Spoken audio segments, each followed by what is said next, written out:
En 2 courtes secondes, le retour à la maison se transforma en cauchemar. Un soldat, serrant dans ses bras son bébé de 3 mois, fut jeté dehors par sa propre femme. Cela semblait être la fin, jusqu'à ce qu'une lettre inattendue bouleverse le destin. Crash. Le lourd sac militaire tomba sur l'herbe couverte de rosée avec un bruit sourd qui fendit le silence de la fin d'après-midi. David se figea sur l'allée en pierre. Vêtu d'un uniforme de combat sali par la poussière, il tenait fermement contre sa poitrine un petit porte-bébé. Sa fille de 3 mois y était blottie. Son autre main pendait encore en l'air, figée par la violence de ce lancer cruel. Qui l'avait jeté? Nul autre que sa femme, Laura. Cette scène le laissa froid. En rentrant, il avait imaginé des retrouvailles, Laura se jetant dans ses bras, tous deux accueillant leur fille, Lily, à la maison. Au lieu de cela, il ne trouva qu'un sac de sport et une paire d'yeux distants et inconnus. Laura, appelait-il doucement, sa voix encore lourde d'incrédulité. La porte restait grande ouverte. Laura se tenait sous la lumière du porche, le visage hâve, des cernes sombres creusées sous ses yeux. Elle tremblait, non pas à cause du froid, mais à cause d'un poids lourd qui pesait en elle. Il n'y avait pas de sourire accueillant, pas de larmes de joie. David s'avança, une inquiétude perçante montait en lui. Ses yeux balayèrent le salon. Sur la table basse se trouvait une tasse en porcelaine blanche inconnue. Sur le canapé gisait une cravate bleu marine qu'il n'avait jamais possédée, et près de la porte, une paire de grandes chaussures en cuir pour homme traînait négligemment sur le sol. Du coin de l'œil, il aperçut l'ombre d'un homme qui se glissait rapidement dans le couloir. Sa poitrine se serra. Il regarda Laura, cherchant une explication, mais ses yeux étaient vides. « J'ai dû demander le divorce », dit Laura d'une voix neutre. Son ton était ferme, presque dénué d'émotion, bien qu'un léger tremblement la trahisse. « À partir de maintenant, tout passera par l'avocat Thorne. »« Le divorce ?» Le mot frappa David comme la foudre. « De quoi parles-tu » ? J'étais en service. C'était une mission sous silence radio. Tu savais que je ne pouvais pas te contacter. La pluie commença à tomber, des gouttes froides éclaboussant ses épaules. À l'intérieur du porte-bébé, Lily s'agita et laissa échapper un cri, faible d'abord, puis se transformant en sanglots. David pressa le pas sur les marches, sa voix urgente. « Laura, s'il te plaît, laisse-moi juste entrer pour lui donner un bain chaud, pour la nourrir, et je partirai. Je ne demande rien pour moi-même. Je t'en supplie pour notre fille. » Laura jeta un coup d'œil au bébé, ses lèvres pressées en une ligne dure, et ses yeux fatigués devinrent soudain glacial, amers. Puis, elle prononça des mots qui lui transpercèrent le cœur. « Si tu la veux tant que ça, alors prends l'enfant avec toi. Je n'en ai plus besoin. » David se figea. Sa main tremblante serra la poignée du porte-bébé, tout son corps se raidit. Les mots creusèrent une profonde fissure dans sa poitrine. Quelques heures auparavant, il s'était arrêté chez sa belle-mère pour récupérer Lily, pensant que ce serait un cadeau de retrouvailles pour Laura. La femme frêle aux cheveux d'argent était restée silencieusement dans l'embrasure de la porte un long moment avant de finalement lui apporter le bébé. À contre-cœur, elle lui avait remis Lily, sa propre santé défaillante ne lui permettant plus de supporter ce fardeau. Laura a laissé la petite ici il y a des mois, avait-elle dit, sa voix rauque et lasse, ses yeux portant à la fois la honte et l'impuissance. Je n'ai fait que m'en occuper aussi longtemps que j'ai pu, mais Lily a davantage besoin de sa mère. À ce moment-là, David ne pensait qu'à la joie de réunir sa famille. Maintenant, la vérité s'écroulait devant lui. La mère même qui avait donné naissance à cet enfant était celle qui la rejetait sans la moindre hésitation. Laura recula, puis s'appuya soudainement de tout son poids contre la porte. Clac! La porte en bois se referma avec fracas, juste devant le père et l'enfant. David resta immobile sous la pluie, le porte-bébé pesant lourdement dans ses bras. L'eau froide coulait sur son visage, se mêlant à la douleur engourdie dans sa poitrine. Il avait affronté le danger sur le champ de bataille, avait survécu à des menaces à bout portant, mais jamais auparavant il ne s'était senti si absolument seul, ni si profondément trahi. Dans ses bras, Lily gémit encore plus fort, ses cris fragiles perçant la pluie et le silence de mort. Ce cri ramena David à la réalité avec un choc. Il resserra sa prise sur le porte-bébé, protégeant sa fille. Ses yeux se fixèrent sur la porte une dernière fois, non plus suppliants mais flamboyants de détermination. La bataille la plus importante de sa vie, protéger sa fille, venait de commencer. Avez-vous déjà été témoin d'un parent expulsé de son propre foyer? Si oui, qu'avez-vous ressenti? La pluie continuait de tomber plus fort. David serrait le petit couffin contre sa poitrine, traînant la lourde valise le long de l'allée inondée. Lily pleurait sans arrêt, sa voix s'enrouant, chaque gémissement serrant le rythme de son cœur. L'instinct de survie d'un soldat lui disait qu'il devait trouver un abri. Il se déplaça rapidement, ses yeux balayant la rangée de bâtiments à la recherche d'un porche, d'un auvent, de tout ce qui pourrait les abriter de la fureur de la nuit. Il trouva un endroit sous l'auvent d'un magasin fermé. L'espace était étroit, mais au moins c'était sec. Il déposa délicatement le couffin et s'agenouilla à côté. Les pleurs de Lily s'étaient transformés en sanglots épuisés. Il posa une main sur son front. Plus chaud que la normale. Une vague de panique froide lui parcourut l'échine, plus effrayante que la tempête elle-même. Dans un dernier acte de désespoir, il sortit son téléphone. L'écran était mouillé mais fonctionnait encore. Il composa le numéro de Laura. La ligne sonna une fois, puis fut coupée immédiatement. Un message automatisé apparut à l'écran, désormais, veuillez adresser toute communication au bureau de l'avocat Thorne. Ne rappelez plus. Un mur s'était dressé, froid et définitif. Il n'y avait plus de retour possible. David prit une profonde inspiration, refoulant la colère et la douleur. La panique ne résoudrait rien. Il devait agir. Il se rappela les bases de sa formation de secouriste de campagne. Première priorité. Il chercha en ligne et trouva le numéro d'une ligne d'assistance médicale 24H24 et 7J7. Une voix d'infirmière calme et féminine répondit à l'autre bout. À travers le grondement de la tempête, David rapporta la situation avec une précision militaire, comme s'il faisait un rapport de terrain. Ma fille, 3 mois, présente des signes de fièvre. Nous sommes dehors et elle est mouillée. L'infirmière ne demanda pas pourquoi. Elle lui donna simplement des instructions étape par étape, retirer les vêtements humides. Utilisez un chiffon doux et sec pour l'essuyer, surtout le front, les aisselles et l'aine. Surveillez sa respiration. Ne l'enveloppez pas trop. David suivit chaque mot. Il enleva son maillot de corps, le seul morceau de tissu sec qu'il avait, et essuya doucement le petit corps de Lily. Il l'enveloppa dans sa veste militaire de terrain, laissant une petite ouverture pour que l'air circule. Pressant ses lèvres sur son front, un thermomètre rudimentaire mais efficace, il sentit toujours la chaleur. Il resta assis dans l'obscurité sous l'auvent, serrant sa fille contre lui, sentant chaque souffle fragile. Il ne s'était jamais senti aussi impuissant de sa vie. Et, soldat! Une voix chaude, un peu rauque, appela de l'autre côté de la rue, brisant son désespoir. Une lumière de Porsche s'alluma, projetant une lueur dorée à travers la pluie. Une vieille femme aux cheveux blancs se tenait à la porte, lui faisant signe. Entrez vite. Dépêchez-vous. David n'hésita pas. Il souleva son enfant et traversa la rue inondée.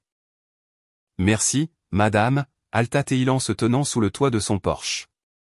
Ne me remerciez pas, répondit-elle, ses yeux remplis de compréhension en rencontrant les siens. Mon fils était aussi un soldat. Je sais ce que ça signifie de revenir. Elle ne posa aucune question sur sa situation, lui tendit simplement une serviette épaisse et chaude. Il y a un abri derrière avec de l'électricité et un petit chauffage. Vous et le bébé pouvez y rester ce soir. C'est sûr et privé. Cette nuit-là, David s'assit silencieusement dans le petit abri, serrant Lily contre lui. La chaleur de la couverture et de la bouillotte apaisa ses frissons. La fièvre persistait, mais elle commençait à baisser.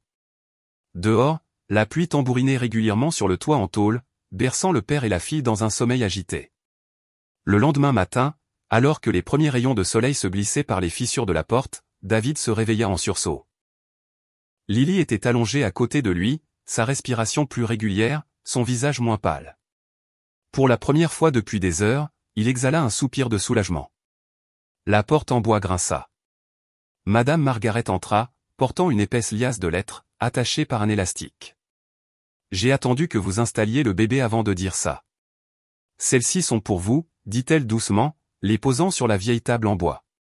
Le facteur les a apportées, mais comme vous n'étiez pas là, il fallait que quelqu'un signe. J'ai remarqué que votre femme a signé ces feuillets vers ici. David fronça les sourcils, regardant les documents. Au-dessus se trouvaient des enveloppes du tribunal de comté. Il en déchira une citation à comparaître. Une autre, une demande de divorce. Beaucoup d'enveloppes étaient tamponnées en rouge, destinataire absent. Retour à l'expéditeur. Mais glissées parmi elles se trouvaient des accusés de réception de courriers recommandés, et sur la ligne, reçue par, la signature de Laura ressortait, nette et indéniable. Elle savait. Elle les avait signés, et elle avait choisi de les cacher. « Je ne veux pas m'immiscer dans vos affaires familiales », dit Madame Margaret doucement, les yeux tristes. Mais de nombreuses nuits, j'ai entendu la petite pleurer fort, et il y a eu un homme étrange qui allait et venait souvent. Plus d'une fois, j'ai failli appeler les services de protection de l'enfance. La poigne de David se resserra sur la liasse de lettres. Les pièces du puzzle s'assemblaient. Ce n'était pas une décision hâtive. C'était un plan calculé, une lame affûtée longtemps à l'avance. Il regarda Lily, toujours endormie paisiblement. Un autre feu commença à brûler, non plus le désespoir engourdi de la trahison, mais une colère froide fusionnée avec une détermination inébranlable. David n'était plus le mari abandonné. Il était un soldat, recueillant des renseignements pour la bataille à venir. La nuit tomba dans le silence. Dehors, la pluie continuait de tambouriner d'un rythme régulier sur le toit du porche de Margaret. À l'intérieur, la lueur d'une lampe de table projetait une lumière chaude sur le visage de David, un homme tout juste revenu d'une mission épuisante, désormais assis immobile devant un ennemi invisible. Lily gisait dans un petit berceau à côté du canapé, déjà endormie grâce à la chaleur et aux douces berceuses de Margaret. Le visage de l'enfant était encore rougi d'avoir trop pleuré. David resta immobile, les yeux fixés sur la pile d'enveloppes du tribunal posée sur la table basse. Il prit une profonde inspiration. Sa main large et calleuse, marquée par des années de travail militaire, tremblait légèrement alors qu'il retirait le sceau. Une feuille de papier blanc apparut, couverte de textes, procédure préliminaire de divorce. Plaignante, Laura Bennett. Une douleur aiguë frappa sa poitrine. Plaignante. Cela signifiait qu'elle avait elle-même déposé la demande. Tout avait été mis en branle alors qu'il était encore sur le terrain. David tourna la page suivante, une citation à comparaître. La date limite de sa comparution devant le tribunal était clairement indiquée. En dessous se trouvait la signature familière de l'avocate Elizabeth Thorne, un nom qu'il se rappelait vaguement d'annonces légales mal livrées qui avaient autrefois atterri dans sa boîte aux lettres. Il s'adossa à la chaise, les yeux fermés. Une tempête de questions tourbillonnait dans son esprit, pourquoi Laura ferait-elle cela? Qui la poussait? Et cet homme qui s'était glissé dans le couloir aujourd'hui, qui était-il? Une voix douce et âgée le ramena au présent. Avez-vous besoin d'autre chose? J'ai encore un peu de lait chaud. David ouvrit les yeux. Margaret se tenait dans l'embrasure de la porte, tenant une tasse en céramique. Elle avait changé de vêtements, ses cheveux soigneusement attachés à la nuque. Ses yeux n'étaient pas curieux, juste tranquillement observateurs. Non, merci. Il hésita, puis replia le papier. Je ne m'attendais juste pas à ce que les choses aillent si loin. Margaret s'assit avec un soupir. Je l'ai vue, Laura. Elle a l'air différente ces derniers temps, usée, fragile. Mais il y a quelque chose qui me trouble plus que ça. Elle marqua une pause, ses yeux dérivant vers le mur comme si elle s'en souvenait. De nombreuses nuits j'ai entendu le bébé pleurer fort, mais les cris à l'intérieur de la maison, ce n'était pas sa voix. David se redressa brusquement, le front plissé. Pas celle de Laura? Elle hocha fermement la tête. Oui, une voix d'homme. La pièce sembla devenir plus froide. Dans l'esprit de David, la paire de chaussures pour homme qu'il avait remarquée sur le pas de la porte cet après-midi-là lui revint, suivie de l'ombre qui s'était glissée dans le couloir. Ce n'était plus son imagination. Il serra le papier dans sa main. Ses instincts de soldat lui disaient que ce n'était pas un divorce ordinaire. C'était un plan déjà élaboré, et lui et sa fille étaient des obstacles à éliminer. David se tourna vers le berceau. Lily s'agita, ses petites lèvres bougeant dans son sommeil. Des mèches de cheveux fins, humides de sueur, collaient à son front. Il les repoussa doucement, sa poitrine se serrant de douleur, même si un élan familier montait en lui, la volonté féroce de protéger. Il se tourna vers Madame Margaret, sa voix basse mais résolue. Je ne sais pas ce qui nous attend, mais je n'abandonnerai pas la petite, quoi qu'il arrive. Dans la lueur de la lumière jaune, ses yeux âgés s'illuminèrent à la fois d'empathie et de confiance. Elle hocha lentement la tête, comme pour affirmer que, du moins dans cette bataille, il n'était pas entièrement seul. Le lendemain matin, le ciel portait encore le gris terne et cendré de la pluie nocturne. L'air était humide et froid. Quand David sortit Lily, bien emmitouflée dans une chaude couverture, de la grange de Margaret, il ne dit pas grand-chose. Il baissa seulement la tête, faisant un signe de tête ferme qui portait le poids d'innombrables mots de gratitude qu'il ne parvenait pas à prononcer. Margaret posa simplement une main sur son épaule, un geste de compréhension et de soutien silencieux. Dans le sac étanche en bandoulière, la pile de documents citations à comparaître, rapports médicaux, une copie du reçu du serrurier reposait immobile. Ce n'était plus de simples feuilles de papier inertes, c'était son arsenal. Il plaça sa fille dans le siège auto sécurisé à l'arrière de son vieux pick-up Ford. Le moteur rugit, son son familier et fiable étant l'une des rares constantes restantes dans son monde qui s'effondrait. Le camion quitta la petite rue tranquille et se dirigea vers le centre-ville. Lily commença à s'agiter, ses faibles pleurs remplissant l'habitacle. David tendit la main, ses doigts calleux effleurant sa petite main. Il ne dit rien, la laissant sentir sa présence. Elle avait déjà pris le biberon de lait chaud que Margaret avait préparé, et bientôt, les pleurs s'estompèrent en une respiration régulière. Le camion s'arrêta devant un bâtiment de 2 étages en briques rouges, robuste et digne, qui se distinguait des devantures plus modernes. Il dégageait une aura d'autorité et de pérennité. Une petite plaque de laiton soigneusement polie était fixée à côté de la lourde porte en chêne, Parker et associé droit de la famille. David coupa le moteur mais ne sortit pas immédiatement. Il resta là un instant, fixant la plaque. Droit de la famille. L'expression lui sembla froide. Sa famille signifiait autrefois des rires, l'odeur des pâtisseries de Laura, la paix de serrer sa fille contre lui. Maintenant, elle était réduite à un dossier, une affaire sur le bureau d'un étranger. Il prit une profonde inspiration, refoulant ses émotions. Ce n'était pas le moment d'être faible.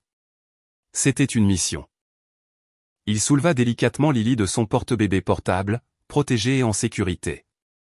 Poussant la lourde porte en bois, il entra, la petite clochette au-dessus tintant doucement. L'intérieur ne ressemblait en rien à l'extérieur vieillot du bâtiment. La réception était lumineuse, modeste mais professionnelle, avec des murs couleur crème, quelques paysages soigneusement accrochés, et le léger arôme de café fraîchement moulu emplissait l'espace. Derrière un bureau en bois, une jeune femme aux lunettes à monture fine leva les yeux et le salua d'un sourire poli. « Comment puis-je vous aider ? Je suis David Palmer. J'ai rendez-vous à 9h avec Monsieur Parker. » « Oui, Monsieur Palmer. Monsieur Parker vous attend. Veuillez vous asseoir un instant. » David choisit une chaise dans le coin de la pièce et posa le couffin de Lily à côté de lui. Il le balança doucement, ses yeux ne quittant jamais sa fille. La pièce était trop silencieuse. Le silence était presque troublant. Il était habitué au grondement des moteurs, au souffle du vent, au claquement sec des ordres. Le calme d'un bureau d'avocat le faisait se sentir exposé et mal à l'aise. Moins de 2 minutes plus tard, une porte s'ouvrit. Un homme d'âge moyen en sortit. Il était grand, avec la carrure solide de quelqu'un qui avait autrefois fait du sport. Ses cheveux poivre et sel étaient soigneusement coupés. Il portait une chemise blanche impeccable et un pantalon foncé, sans cravate, professionnel sans être rigide. Mais ce qui attira l'attention de David, ce furent ses yeux.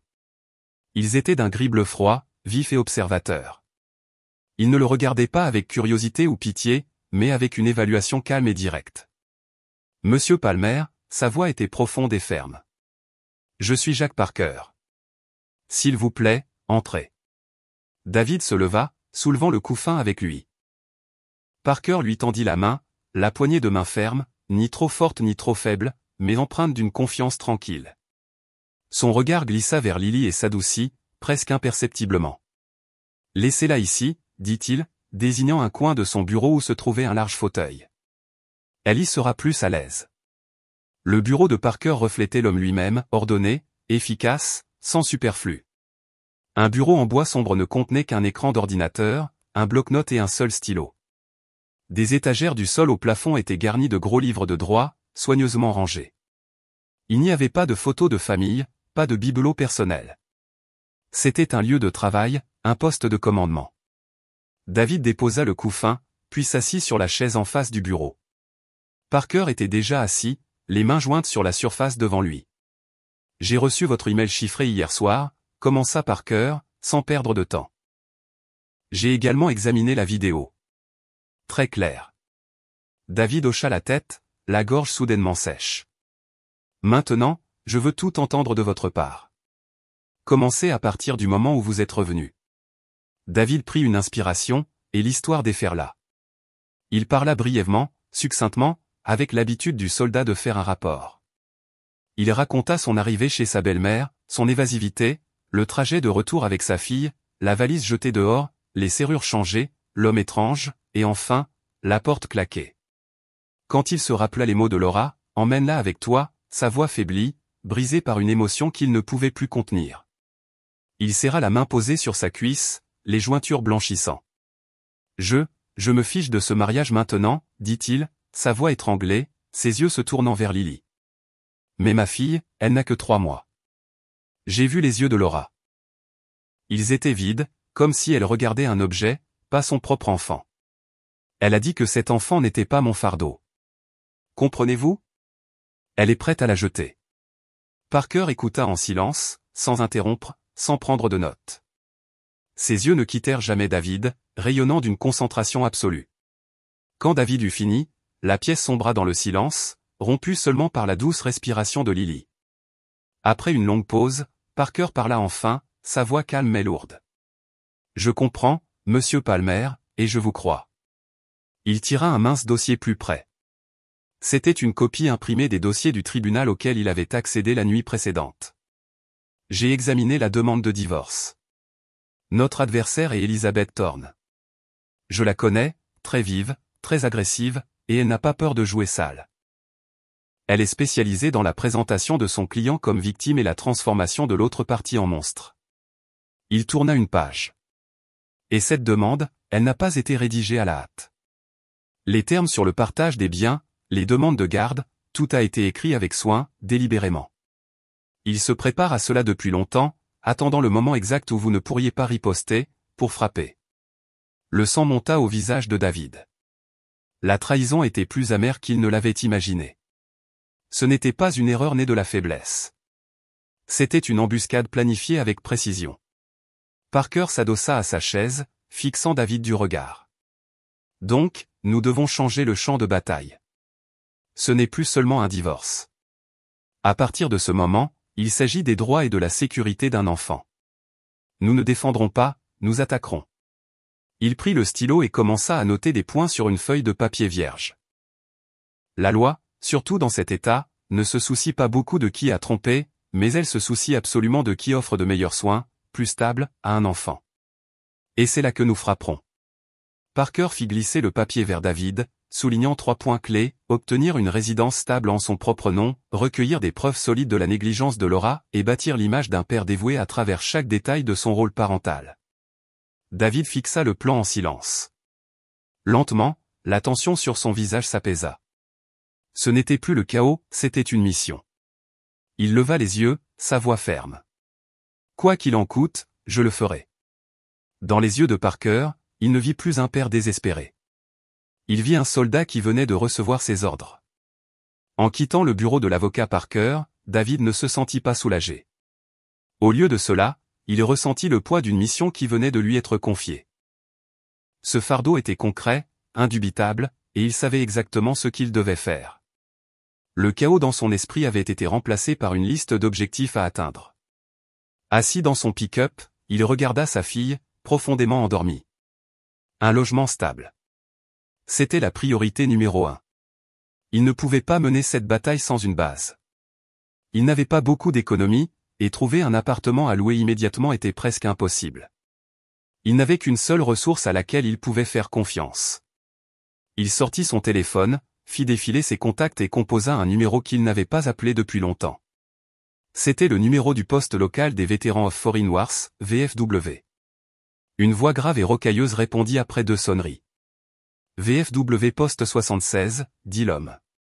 Je m'appelle David Palmer, répondit David fermement. Je viens de terminer mon déploiement et je suis rentré à la maison.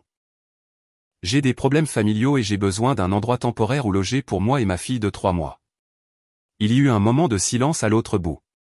David s'était préparé à des questions, à de la suspicion, mais au lieu de cela, la voix répondit simplement, « Quelle est votre adresse ? Je viens vous voir. » Une demi-heure plus tard, un vieux pick-up, encore plus usé que celui de David, s'arrêta derrière son camion. Un homme âgé aux cheveux blancs coupés court en sortit. Il portait une veste de marine délavée, sa posture droite et ferme malgré son âge. David le reconnut instantanément, c'était le sergent Bill Peterson, une légende dans la communauté des vétérans de la ville. Le sergent ne demanda aucun détail. Il jeta simplement un coup d'œil dans le camion, vit Lily endormie, puis croisa le regard de David. Dans ce regard se trouvait la compréhension de quelqu'un qui avait vécu des fusillades et des batailles de la vie quotidienne. « Suivez-moi » dit-il d'un ton plat. Le sergent conduisit David à un petit complexe d'appartements à la périphérie de la ville. L'unité était au rez-de-chaussée. La peinture était vieille, l'ameublement minimal, mais c'était propre, sec et sûr. Un autre vétéran vient de déménager, expliqua le sergent. Personne ne l'a encore loué. Le poste couvrira votre premier mois. Après cela, vous serez seul. Je vous rembourserai, dit David fermement. Je sais, répondit le sergent. Maintenant, emmenez le bébé à l'intérieur. Votre mission est ici maintenant. C'est exactement ce que David fit. Au moment où la porte se ferma, il ne se reposa pas. Il commença à établir sa base. Il vérifia le système de chauffage, testa chaque serrure.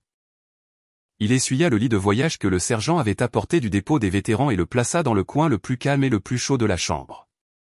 Puis il s'assit à la table de la cuisine et ouvrit le journal sur lequel Parker avait insisté. Sous la douce lumière jaune, il commença à écrire. Parker avait dit que chaque détail pouvait servir de preuve au tribunal. 15 heures, biberon de 120 ml de lait maternisé. Bébé a bien bu. 15h25, changement de couche, éruption cutanée toujours sévère, crème appliquée comme indiqué. 15h40, bébé endormi, température axillaire 37,2 degrés Celsius, 99,0 degrés Fahrenheit. Il écrivait méticuleusement, chaque chiffre, chaque détail, comme s'il enregistrait les événements d'une mission critique. Pour lui, chaque ligne était une preuve précieuse. Il prit son téléphone, prit une photo nette de l'érythème fessier de sa fille et l'enregistra dans un dossier privé intitulé « Preuve jour 1 ». Il ferait cela chaque jour. Cet après-midi-là, le sergent revint avec 2 autres vétérans. Ils n'apportèrent pas de pitié, ils apportèrent des choses pratiques, une boîte de couches, plusieurs boîtes de lait maternisé et un siège auto pour bébé à installer dans le camion de David. Celui-ci est important, dit le sergent en montrant le siège auto. Le tribunal remarquera des choses comme ça. Ils veulent voir que vous privilégiez la sécurité de l'enfant. Au moment de partir, le sergent tapa David sur l'épaule. Les longues nuits à venir seront difficiles. Quand elle pleurera et que vous ne saurez pas pourquoi, quand vous sentirez que vous êtes sur le point de vous effondrer, rappelez-vous, vous n'êtes pas seul. Appelez-moi à tout moment. Ces mots, plus que les couches ou le lait maternisé, donnèrent à David une force invisible. Le lendemain, il passa à son deuxième objectif, renforcer le témoignage des témoins. Portant sa fille, il se rendit directement chez Madame Margaret. Il ne tourna pas autour du pot, il expliqua clairement son objectif. Madame Margaret, mon avocate a besoin d'une déclaration sous serment de ce que vous avez vu et entendu. Cela sera très important pour obtenir la garde de Lily. Madame Margaret n'hésita pas, bien sûr, mon garçon. Je dirai exactement ce que j'ai vu. La vérité est la vérité. Sur le chemin du retour vers sa nouvelle base, le téléphone de David vibra, un email de Parker. Une pièce jointe scannée. David l'ouvrit. C'était un dépôt légal. En haut, en lettres grasses, requête d'urgence pour la garde temporaire. Elle venait de l'avocat Thorne, représentant Laura. Le cœur de David se serra alors qu'il parcourait les mots froids et formels. La requête l'accusait d'être psychologiquement instable après son retour de service, d'avoir des antécédents de colère, et affirmait que son « enlèvement » de l'enfant cette nuit pluvieuse prouvait qu'il était un danger pour la sécurité de l'enfant. Ils exigeaient que le tribunal accorde à Laura la garde temporaire complète et ordonne à David de garder ses distances. Les mensonges éhontés firent bouillir son sang. Enlèvement ? C'est elle qui nous a jetés dehors. Mais ensuite, la discipline du soldat monta en lui, apaisant la rage. C'était exactement l'attaque dont Parker l'avait averti. C'était la tactique de Thorne. Ils n'attaquaient pas la vérité, ils attaquaient son caractère. David ne paniqua pas. Il transféra l'email à Parker avec une courte note, reçue. J'attends les prochaines instructions. Ce soir-là, dans le petit appartement, il berça Lily pour l'endormir. Elle se reposait plus paisiblement maintenant, dormant plus longtemps. Même l'érythème fessier semblait s'apaiser. Il écrivit tout dans son journal. Puis il regarda le visage angélique de sa fille avant de tourner son regard vers la nuit noire au-delà de la fenêtre. La bataille avait officiellement commencé, et il était prêt. Il avait des preuves, il avait des alliés, et surtout, il avait une raison de se battre. Vous souvenez-vous d'une fois où vous ou l'un de vos proches avez reçu un coup de main de la part de voisins ou d'amis, au moment précis où vous en aviez le plus besoin? La salle d'audience ne ressemblait en rien à ce que David avait imaginé. Il n'y avait pas de longs bancs en chêne, pas de juge trônant sur un haut estrade imposante. Au lieu de cela, c'était une petite salle de conférence stérile au sein du tribunal des affaires familiales, avec une table en nu et des murs beige fade. L'air était épais de tension. David était assis à côté de son avocat, Parker, le dos droit, les mains soigneusement croisées sur ses genoux. Il portait une chemise à col que le sergent avait soigneusement repassée, faisant de son mieux pour ressembler à un père responsable plutôt qu'à un soldat fraîchement rentré du champ de bataille. La petite Lily était avec Madame Margaret. Cette pensée était le seul ancrage qui maintenait David stable. En face de la table, Laura était assise à côté de son avocate, Maître Thorne. Laura portait une robe modeste, avec un léger maquillage pour masquer les cernes sous ses yeux, soigneusement conçue pour ressembler à une mère en deuil. Elle évitait le regard de David. Elizabeth Thorne, quant à elle, le fixait directement, le plus léger sourire moqueur au coin des lèvres. Elle rayonnait d'une froide confiance, comme un prédateur qui avait déjà acculé sa proie. Une médiatrice, la juge Madame Davis, entra dans la pièce. C'était une femme sévère, avec d'épaisses lunettes et une expression impénétrable. Elle avait vu des milliers d'affaires comme celle-ci. Nous sommes ici aujourd'hui pour examiner la requête d'urgence pour la garde temporaire, annonça-t-elle, sa voix claire et précise. Maître Thorne, vous pouvez commencer. Thorne se leva gracieusement. Votre honneur, nous sommes ici pour la sécurité d'un nourrisson. Ma cliente, Madame Laura Palmer, a été contrainte de prendre la difficile décision de protéger sa fille de son mari instable, Monsieur David Palmer. Ces mots coulaient avec fluidité, alors qu'elle dépeignait David comme un soldat traumatisé, récemment rentré, et coupable d'avoir enlevé sa propre petite fille. Elle présenta un extrait vidéo monté, sans son, montrant David trempé et désespéré sous la pluie. Parker riposta durement. Il produisit l'enregistrement non édité, avec le son, les cris de Laura et la voix d'un homme étrange résonnant dans la pièce. Il soumit des rapports médicaux documentant la négligence, une déclaration sous serment de Madame Margaret, et le journal méticuleux de David sur les soins à l'enfant. Pendant un instant, David pensa qu'il gagnait. Les preuves étaient indéniables. Mais ensuite, Elizabeth Thorne se leva pour répondre, et David réalisa que le combat ne portait pas seulement sur la vérité. Votre honneur, dit Thorne, son ton étrangement calme, ce que M. Parker a présenté est une histoire touchante, mais le tribunal des affaires familiales n'opère pas sur des émotions recueillies en quelques jours. Il opère sur la stabilité à long terme. Examinons les faits indéniables. Elle ouvrit un dossier. M. David Palmer, selon les dossiers, est actuellement sans emploi. Il vient de terminer son contrat militaire. Il n'a aucune source de revenus stable. Son compte bancaire est presque vide. Chaque mot lui sembla un coup de poing dans le ventre, car c'était vrai. Il avait prévu d'utiliser sa dernière paie pour commencer à chercher du travail après un court repos. Et quelle est sa situation de logement? Un appartement temporaire couvert par une association caritative pour vétérans, valable pour 1 mois. Que arrive-t-il après la fin de ce mois? Où emmènera-t-il cet enfant nouveau-né? Sa voix devint acérée comme un couteau. Maintenant, comparez cela à ma cliente, Laura Palmer. Elle a un emploi stable d'assistante administrative. Elle a une assurance maladie. Surtout, elle a la maison familiale, un environnement familier, stable et sûr où l'enfant a vécu depuis sa naissance. Parker se leva pour s'opposer. Votre honneur, cette soi-disant maison est le lieu même d'où mon client a été jeté, et c'est le même endroit où un autre homme a vécu. Thorne sourit. Cet homme est Mark, un ami qui est intervenu pour réconforter et soutenir Madame Palmer pendant une période difficile où elle croyait que son mari l'avait abandonnée. Il n'y vivra plus. Madame Palmer s'engage à consacrer tout son temps et ses ressources à s'occuper de sa fille. Quant au rapport médical, ce n'était rien de plus qu'une erreur malheureuse commise par une jeune mère sous un stress extrême. Elle s'est depuis inscrite à un cours de parentalité pour améliorer ses compétences. Elle avait transformé chaque preuve contre Laura en l'histoire d'une jeune mère imparfaite qui essayait de faire mieux, et avait transformé chacun des efforts de David en quelque chose d'instable et de temporaire. La juge Davis écouta tout, le visage impénétrable. Finalement, elle retira ses lunettes. « Monsieur Palmer, dit-elle, s'adressant directement à David pour la première fois, je reconnais vos efforts de ces derniers jours. La preuve vidéo que vous avez soumise est en effet troublante. » Cependant, elle marqua une pause, et le cœur de David sembla s'arrêter. Ce tribunal est obligé de statuer en fonction de ce qui est actuellement dans le meilleur intérêt et le plus stable de l'enfant. Vous n'avez pas d'emploi, pas de revenus et pas de logement permanent. En revanche, Madame Palmer a les trois. Bien qu'il y ait des préoccupations concernant sa conduite, d'un point de vue juridique, elle est l'option la plus stable. Elle remit ses lunettes, son ton maintenant froid et décisif. Par conséquent, le tribunal statue, la garde temporaire d'urgence est accordée à la mère, Madame Laura Palmer.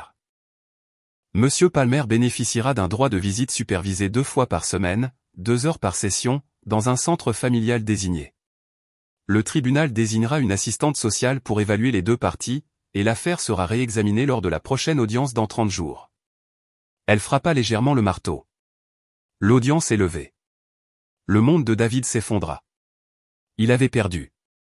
Chaque preuve, chaque vérité, ne signifiait rien face à la forteresse froide de la stabilité financière et des papiers. Il aperçut un bref éclair de triomphe sur les lèvres de Laura alors que Maître Thorne l'étreignait. Parker posa une main sur son épaule. « David, ce n'est qu'une bataille, pas toute la guerre. Nous avons 30 jours. » Mais David n'entendit pas un mot. Tout ce qu'il ressentait était un vide engourdissant. Il s'était battu. Il avait présenté les preuves. Pourtant, le système avait déclaré qu'il n'était pas assez bon, pas assez stable, pas assez capable d'élever sa propre fille. En sortant de la salle d'audience, un greffier lui tendit un papier avec l'adresse du centre familial et un calendrier de visite. 2 heures. Il n'aurait que 2 heures pour être un père sous la surveillance d'étrangers. Le sentiment d'impuissance était plus profond que la trahison. C'était comme avoir les mains liées pendant qu'on lui enlevait sa fille. David s'éloigna du palais de justice, mais il ne retourna pas à l'appartement minable. Il continua de rouler sans but. Les rues familières de la ville lui semblaient maintenant étrangères. Chaque coin, chaque maison semblait se moquer de son échec. Il avait perdu. Même avec des preuves, même avec la vérité, le système l'avait déclaré inapte, sans emploi, sans revenu, sans logement stable. Les mots de la juge lui traversaient l'esprit comme des éclats de verre. Il avait donné sa jeunesse au service, à être utile, à être un protecteur. Pourtant, maintenant, aux yeux de la loi, il n'était qu'un zéro creux. Il s'arrêta dans un parc désert au bord du lac. La pluie avait cessé, mais la surface de l'eau était toujours d'un gris plat et sans vie, tout comme le désespoir en lui. Reposant sa tête sur le volant, pour la première fois depuis son retour à la maison, il s'autorisa à s'effondrer. Pas en tant que soldat, pas en tant que père toujours en lutte, juste en tant qu'homme brisé. Des sanglots secs et étouffés secouaient sa poitrine. Il avait perdu sa fille. Elle avait été rendue aux personnes mêmes qui l'avaient abandonnée. 2 jours plus tard, David arriva au centre familial pour sa première visite supervisée. L'endroit sentait le désinfectant et le silence tendu. Une assistante sociale, Madame Gable, le conduisit dans une petite pièce avec quelques jouets pour enfants en plastique éparpillés. Laura entra, portant Lily. L'enfant semblait assez propre, mais quand David la prit dans ses bras, il ressentit une étrange distance. Elle n'avait plus son odeur familière, juste la légère trace du parfum de Laura. Il la serra contre lui, essayant de savourer chaque seconde de ces précieuses 2 heures. Il lui parla, lui chanta les berceuses que sa mère lui avait autrefois chantées. Mais c'était comme si un mur de verre invisible se dressait entre eux. Et dans le coin, Madame Gable était assise en silence, prenant des notes. Quand le temps fut écoulé, rendre Lily à Laura fut l'une des choses les plus difficiles que David ait jamais faites. Cela lui fit encore plus mal que de partir pour le champ de bataille. En rentrant chez lui, la tristesse le rongeait, le poussant à faire quelque chose qu'il savait ne pas devoir faire. Il roula dans son ancienne rue. De loin, il vit Laura portant Lily vers la voiture, et Marc, l'amant, était là. David coupa le moteur, se gara à une distance sûre et observa. Il vit Marc ouvrir la portière de la voiture pour Laura, mais l'homme ne jeta pas un seul coup d'œil à l'enfant. Alors que Laura tâtonnait avec les sangles du siège auto, elle laissa tomber la couverture de Lily dans une flaque boueuse sur le trottoir. Oh non! David entendit la voix inquiète de Laura. Marc haussa simplement les épaules, le visage impatient. Laisse tomber, ce n'est qu'une couverture. Nous sommes en retard. Laura hésita, regardant la couverture souillée puis Marc. Finalement, elle se mordit la lèvre, claqua la portière de la voiture et laissa la couverture là. Une vague de colère froide traversa David. Ce n'était pas de la négligence, c'était un choix. Laura avait choisi de plaire à son amant au lieu de se soucier du confort de sa fille. Il voyait clairement la manipulation maintenant, la façon dont Marc dirigeait chacune de ses décisions avec rien d'autre que de l'indifférence et de l'égoïsme. David avança doucement, s'arrêta et ramassa la couverture. Elle était trempée, glaciale dans sa main. Il la serra fort, un autre élément de preuve silencieux de la vérité. Les jours suivants s'écoulèrent dans une brume terne et grise. David passa ses heures libres à envoyer des dizaines de candidatures, à appeler de vieux amis, s'accrochant au plan que Parker lui avait tracé. Mais chaque lettre de rejet, chaque appel téléphonique infructueux, ne faisait qu'accroître son impuissance. Un après-midi morne, après être revenu de sa deuxième visite, épuisé de corps et d'esprit, il trouva une enveloppe officielle dans la boîte aux lettres. Son cœur se serra. Probablement un autre dépôt de Thorne, une autre demande, une autre accusation. Il s'assit à la table de la cuisine, l'ouvrant avec lassitude. Mais le sceau ne venait pas du tribunal local. Il venait d'un comté d'un état lointain, et à l'intérieur, il n'y avait pas de papier de divorce. C'était un avis officiel d'un cabinet d'avocats spécialisé dans les testaments et les successions. Il relut la lettre encore et encore, les phrases juridiques denses se brouillant devant ses yeux. Pourtant, quelques lignes se distinguaient, indéniables, en tant qu'unique bénéficiaire du dernier testament de M. Charles Palmer, la succession comprend la ferme Palma, ainsi que des investissements et des actions. Il vous est demandé de contacter notre bureau dès que possible pour entamer les procédures légales nécessaires. David resta figé. Oncle Charles? Le frère de son père, qu'il n'avait rencontré qu'une poignée de fois enfant, un homme tranquille qui avait vécu seul dans une campagne reculée. David avait presque oublié son existence. Il posa sa tête sur la table, la lettre froissée toujours serrée dans sa main. Il ne savait pas s'il devait rire ou pleurer. Au moment même où il était au plus profond du désespoir, où chaque porte semblait s'être refermée, une porte dont il n'avait même pas soupçonné l'existence s'ouvrit soudainement. Ce n'était pas seulement de l'argent. C'était de la stabilité. C'était une fondation. C'était une arme.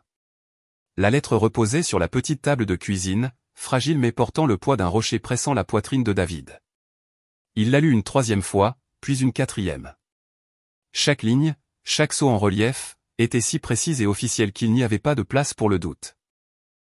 Ce n'était pas une blague, c'était réel. Il en prit une photo et l'envoya à Parker avec un message pressé, « Est-ce réel ?» 10 minutes plus tard, son téléphone vibra. La voix de Parker se fit entendre, non plus calme comme d'habitude, mais débordante d'une excitation contenue. « David, ce cabinet d'avocats est très réputé. Le testament est tout à fait légitime. Votre oncle vous a vraiment tout laissé. Vous devez les contacter immédiatement. » Les mains de David tremblaient alors qu'il composait le numéro. La voix formelle d'un avocat confirma son identité et commença à lire les détails. Oncle Charles, l'homme dont il ne se souvenait que vaguement de son enfance, lui avait laissé l'intégralité de sa succession, une ferme de près de 200 acres, des actions à rendement stable et une somme d'argent substantielle. Quelques jours plus tard, Parker lui tendit une enveloppe distincte, marquée pour David. À l'intérieur se trouvait une lettre manuscrite de l'oncle Charles, d'une écriture ferme, « David, si tu lis ceci, cela signifie que je suis parti. Je n'ai jamais eu d'enfant, et tu es le seul en qui je vois un reflet de moi-même. J'ai été un soldat. Je savais ce que signifiait la discipline, la responsabilité et le sacrifice. Je t'ai observé de loin. Je sais que tu es un homme d'honneur. Cet héritage n'est pas un cadeau pour l'indulgence, c'est une responsabilité. La ferme a besoin d'une main ferme. La terre doit être préservée. Je te la laisse non seulement parce que tu es de ma famille, mais parce que je crois que tu en comprends la valeur. Fais de cet endroit un foyer, une fondation pour toi et pour ceux que tu aimes. Vis une vie qui en soit digne. À ces mots, David se pencha, des larmes chaudes et abondantes coulant, trempant la page. Ce n'était pas seulement une délivrance financière. C'était une reconnaissance. Quelqu'un, presque un étranger, mais qui semblait le connaître mieux que quiconque, lui avait fait confiance au moment même où il pensait avoir tout perdu. Quand il rappela Parker, la voix de l'avocat était ferme, résolue. David, c'est l'avantage décisif. Tout ce que Thorne a essayé d'utiliser contre vous, pas d'emploi, pas de revenus, pas de maison, a maintenant complètement disparu. Vous n'êtes plus l'outsider. Maintenant, vous avez tout. La nouvelle se répandit rapidement dans la petite ville. Un journal local titra « Le vétéran David Palmer devient inopinément l'héritier d'un vaste domaine ». Laura lut le titre assise dans le salon. Le journal lui glissa des mains, ses yeux s'écarquillant sous le choc. Elle le relut, chaque mot la lacérant comme du sel sur une plaie ouverte. L'homme qu'elle avait rejeté pour n'avoir aucun avenir était maintenant le propriétaire d'un vaste ranch. Marc entra et surprit le regard hébété sur son visage. « Qu'est-ce qui ne va pas ?» Laura balbutia en lui tendant le journal. Après l'avoir lu, son expression s'assombrit, le faux sourire qu'il portait toujours s'évanouissant. Sa voix était froide. « Tu as choisi le mauvais camp, Laura. À partir de maintenant, ce pauvre soldat est celui qui a tout. » Laura serra le bras du fauteuil. « Mais nous avons toujours cette maison. Au moins, ça, c'est à moi. » Marc laissa échapper un rire aigu, s'approcha et siffla entre ses dents, « Cette maison ? Ne sois pas naïve. L'acte de propriété est à mon nom. Je vais la vendre. Et toi ? » Il marqua une pause, ses yeux brillants de calcul. « Tu ramèneras la petite ici. Tu gardes la garde, je garde la propriété. Un arrangement parfait, n'est-ce pas ?» Laura devint glaciale. Ce n'est que maintenant qu'elle réalisa que Marc ne l'avait jamais aimée. Il l'avait seulement utilisée, et maintenant, n'ayant plus rien à gagner, il lui tournait le dos et la réduisait à un pion jetable dans son jeu d'ambition. Au même moment, dans un modeste appartement de l'autre côté de la ville, David étalait la carte du ranch Palmer sur le sol. Les limites, les granges, les champs, tout apparut. En les étudiant, il ne vit plus l'obscurité du désespoir. Il vit un foyer, un endroit sûr pour Lily, une terre où un avenir pouvait être reconstruit. À cet instant, il comprit. Après avoir été jeté sans rien, il avait maintenant une base sur laquelle s'appuyer. Il ne se défendait plus seulement. Il était temps d'entamer la bataille finale avec chaque once de la nouvelle force qui lui avait été donnée. La prochaine audience était fixée. Cette fois, l'ambiance au bureau de l'avocat Parker était entièrement différente. Plus de tension défensive. Ce qui régnait maintenant dans l'air était une froide confiance. Soigneusement rangés sur le bureau se trouvaient des documents prouvant la propriété de la ferme, des relevés de comptes d'investissement et un plan d'affaires préliminaire pour la ferme, empilés juste à côté du journal de soins de Lily et des rapports médicaux. Ils n'étaient pas seulement là pour se battre pour la garde, ils étaient là pour gagner de manière décisive. Mais avant que le procès ne puisse commencer, un invité non invité se présenta. David était à l'appartement temporaire, préparant les affaires de Lily pour leur dernière visite supervisée, quand on frappa à la porte. Il fronça les sourcils. À part le sergent, personne ne connaissait cette adresse. Il regarda par le Judas. C'était Laura. Sa poitrine se serra. Une colère familière surgit rapidement, suivie d'épuisement. Il ne voulait pas lui faire face, mais il savait qu'il ne pourrait pas l'éviter éternellement. Prenant une profonde inspiration, il ouvrit la porte. Laura se tenait là, l'air pitoyable. La confiance arrogante qu'elle avait affichée au tribunal avait disparu. Aucun maquillage ne pouvait cacher les yeux gonflés et le visage pâle tordu par la panique. Elle portait un vieux pull, ses mains serrant si fort les lanières de son sac à main que ses jointures étaient blanches. « David, dit-elle, la voix tremblante. Pouvons-nous parler ? » Il n'y a plus rien à dire, Laura. Tout sera réglé au tribunal, répondit-il froidement, sa main toujours posée sur la poignée de porte. S'il te plaît, implora TL, les larmes aux yeux. Juste 5 minutes. Pour notre fille. Les mots « notre fille » le firent hésiter. Il jeta un coup d'œil à l'intérieur où Lily était allongée dans son berceau, jouant tranquillement. Il ne voulait pas de dispute bruyante ici. Avec un soupir las, il recula et lui fit signe d'entrer. 5 minutes. Laura entra, ses yeux balayant le petit appartement. Un instant, elle resta silencieuse, puis fondit soudain en larmes. Ses sanglots, forts et dramatiques, emplirent la pièce. Je suis désolé, David. Je suis vraiment désolé, cria-t-elle entre des respirations haletantes. J'ai eu tort. J'ai fait une terrible erreur. David croisa les bras, appuyé contre le mur en silence. Il avait vu trop de numéros pour être ému par ses larmes. J'ai été trompé par Marc, continua-t-elle, la voix pleine de reproches. Il m'a abandonné dès qu'il a découvert que dès qu'il a su que tu avais des biens. Il m'a seulement utilisé. Il m'a empoisonné l'esprit de mensonges, m'a rempli la tête de pensées toxiques à ton sujet. Je souffrais d'une dépression postpartum, David. Je n'étais pas moi-même. J'étais terrifié, seul, et j'ai fait une terrible erreur. Elle s'approcha, essayant de lui prendre la main. Mais maintenant je vois la vérité. Tu es le seul que j'ai jamais aimé. Nous sommes une famille.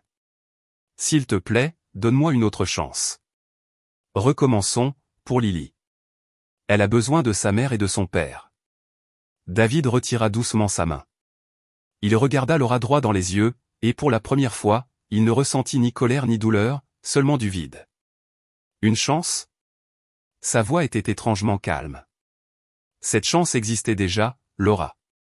Elle était là, sur notre porche, cette nuit pluvieuse, quand je t'ai supplié de laisser notre fille entrer pour un bain chaud. Tu as choisi de claquer la porte.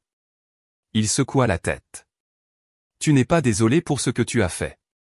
Tu es désolé que ton plan ait échoué. Tu ne reviens pas parce que tu m'aimes. Tu es là parce que maintenant j'ai une ferme et un compte bancaire. C'est une très grande différence. Ce n'est pas vrai. Sanglota Laura, secouant la tête en signe de déni. Vraiment ? Insista David, son ton s'aiguisant. Alors pourquoi as-tu laissé la couverture de notre fille dans la boue simplement parce que Marc te l'avait dit ? Était-ce l'acte d'une mère qui n'était pas elle-même, ou était-ce l'acte d'une femme qui a placé les désirs de son amant au-dessus des besoins de son propre enfant ? Laura se figea, son visage devint pâle. Elle ne s'était pas attendue à ce qu'il le sache. L'enfant, dit David, sa voix basse maintenant, mais portant un poids indéniable, en désignant Lily, a besoin de paix, Laura. Elle a besoin de stabilité et de sécurité. Elle n'a pas besoin de grandir dans une tempête de mensonges et de trahison. Il s'avança et ouvrit grand la porte. Tes 5 minutes sont écoulées. Je ne te déteste plus, mais il n'y a pas de place pour toi dans ma vie, dans la vie de ma fille, et certainement pas dans ce foyer. Adieu, Laura. Laura se figea, réalisant que tous ses efforts étaient inutiles. La fermeté dans la voix et les yeux de David étaient réels. Aucune hésitation, aucune faiblesse. Il n'était plus l'homme qu'elle pouvait manipuler. Elle sortit de la porte en titubant, brisée et vaincue. David la referma d'un léger clic. Il s'adossa à la porte et ferma les yeux. Il n'y avait aucun sentiment de triomphe, aucune joie de la victoire, seulement une paix triste. Un chapitre de sa vie s'était officiellement terminé. Il s'approcha du berceau et prit Lily dans ses bras. Le bébé leva les yeux vers lui, les yeux clairs et brillants, et lui offrit un sourire édenté. Il la serra contre lui, respirant son doux parfum. À partir de maintenant, ce ne sera que nous deux, mon cœur, murmura-t-il.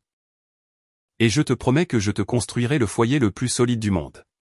Le jour de l'audience finale, le ciel était clair et ensoleillé, un contraste saisissant avec les jours lourds et sombres qui avaient pesé sur la vie de David auparavant.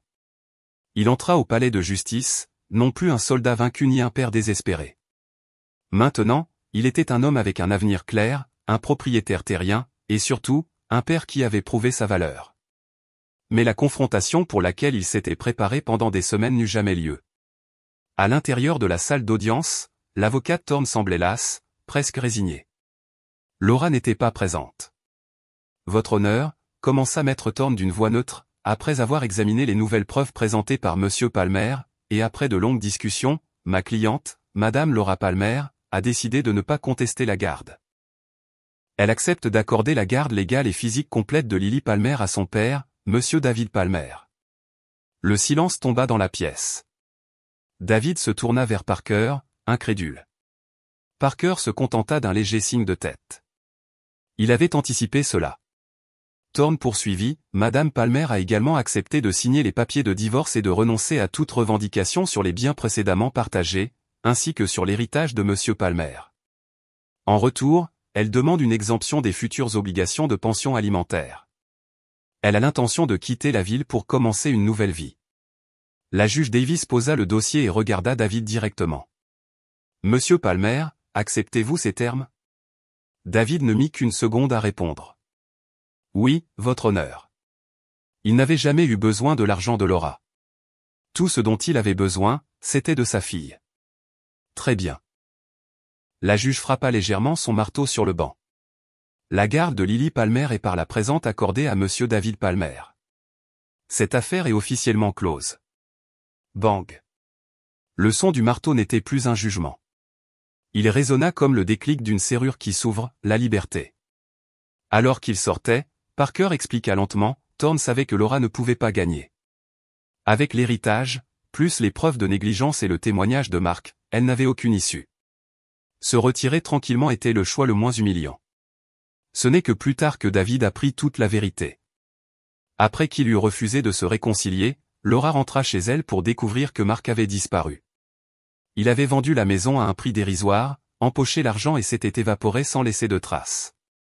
Laura avait tout perdu, son ex-mari, son amant, sa maison, et finalement, même sa fille.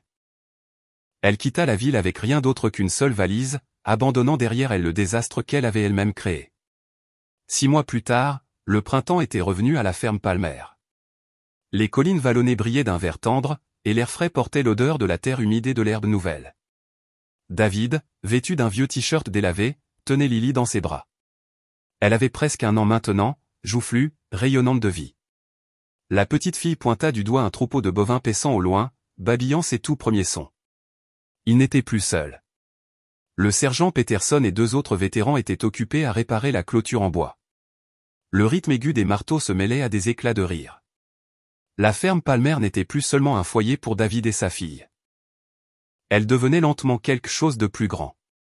David se souvint de cette nuit de début d'hiver, la pluie battante dehors, quand le sergent était apparu avec du lait maternisé et des couches, sans un mot de plainte. Cette nuit-là, une pensée avait germé en lui, tous les pères n'ont pas cette chance. Pourquoi ne pas transformer cette ferme en un refuge pour nous tous? Cette idée avait pris racine, renforcée par les mots de la lettre de l'oncle Charles, utilise-la pour construire un foyer pour les enfants que tu aimes.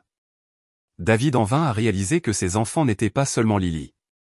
C'étaient aussi les enfants d'autres pères célibataires, en particulier des vétérans qui avaient tant sacrifié pour revenir les mains vides. Et ainsi, le plan naquit. Avec le soutien de l'association des vétérans, David commença à restaurer la terre. Les vieilles granges furent converties en petits appartements. Un jardin communautaire prit forme. Une aire de jeu résonnait des rires d'enfants. Le plus important de tout, un réseau de soutien émergea, aide juridique, conseils, opportunités d'emploi, afin qu'aucun père n'ait plus jamais à se sentir seul. Un nouveau panneau en bois était accroché à l'entrée, l'ancrage de Palmer, un foyer pour les pères et les enfants. David resta immobile, le regardant. Sa fille gloussa doucement dans ses bras, tandis que derrière lui, des frères d'armes travaillaient ensemble sur cette terre. Il avait traversé l'abîme de la trahison, était sorti du désespoir, et avait trouvé une nouvelle famille, une famille plus large, plus forte, bâtie sur l'honneur, la résilience et l'amour inconditionnel. La caméra imaginaire recule, capturant la vue d'ensemble, des champs verdoyants, une ferme solide, des pères au travail et des enfants qui jouent en riant. David Palmer, un soldat qui a trouvé la paix, un fils qui a perpétué l'héritage de sa famille, et un père qui a triomphé dans la plus grande bataille de sa vie. L'histoire se termine sur cette image, père et enfant ensemble sous un même toit, un témoignage vivant que même après la tempête la plus féroce, le soleil se lève encore, et la vie refleurit. Le voyage de David et de la petite Lily s'acheva à ce qu'ils appelèrent l'ancrage de Palmer. Mais la véritable histoire n'a jamais été celle de la terre fertile ou de l'héritage. C'était celle de la flamme qui ne s'est jamais éteinte dans le cœur d'un père. Face à la plus profonde des trahisons, au lieu de se noyer dans l'amertume, il a choisi le chemin difficile de la responsabilité. Il a prouvé que l'honneur ne se manifeste pas seulement sur le champ de bataille, mais aussi dans chaque changement de couche à minuit, dans chaque effort pour reconstruire une vie à partir de rien. Cette histoire nous laisse avec une question, comment définissons-nous la famille? S'agit-il uniquement de liens de sang, ou est-ce les bras tendus de camarades comme le sergent, la gentillesse d'une voisine comme Madame Margaret, des gens qui sont intervenus quand le monde s'est détourné? David a peut-être perdu une maison, mais il a trouvé un foyer, un endroit où la valeur humaine n'est pas mesurée par un compte en banque, mais par la résilience et l'amour inconditionnel. Peut-être chacun de nous porte-t-il sa propre bataille, ces moments où nous nous sentons diminués par des critères matériels. Que le parcours de David nous rappelle que la vraie force réside dans la valeur intérieure, dans une intégrité qui ne peut être achetée ou brisée. Il nous a appris que même après la tempête la plus féroce, la paix viendra à ceux qui s'accrochent à leur boussole morale. Puissiez-vous, vous et ceux que vous aimez, toujours trouver votre propre refuge.